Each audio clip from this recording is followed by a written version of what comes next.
Plus two കഴിഞ്ഞു അല്ലേ? ഇനി ഏത് കോഴ്സാണ് ഉദ്ദേശിക്കുന്നത്?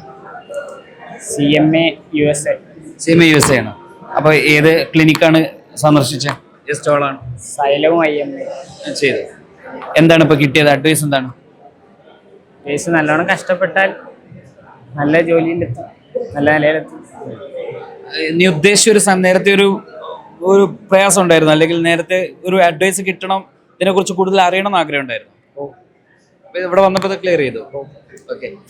ഈ നമ്മളിങ്ങനെ സുപ്രഭാതോടെ ഇങ്ങനെ സംഘടിപ്പിച്ചൊരു ക്ലിനിക്ക് ഹെൽപ്ഫുൾ ആയോ? ഞങ്ങൾ BCom ആയി വിചാരിച്ച പഠിക്കാൻ, അപ്പം അത് പിന്നെ അതിൻ്റെ കൂടെ തന്നെ എഡോൺ കോഴ്സായിട്ട് എടുക്കണം എന്ന് വിചാരിച്ചു.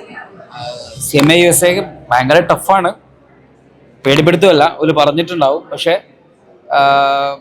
എന്താണ്, നന്നായിട്ട് എഫേർട്ട് എടുക്കണം. എഫേർട്ടൊക്കെ എടുക്കാൻ തയ്യാറല്ലേ? പക്ഷേ എഫേർട്ട് സക്സസ് ആയി കഴിഞ്ഞാൽ അതിനോളം വലിയ വേറൊരു ജോബ് ഇല്ലെന്ന് തന്നെ പറയാം അല്ലേ? ഓക്കെ, അപ്പോൾ ഉഷാറാക്കാം.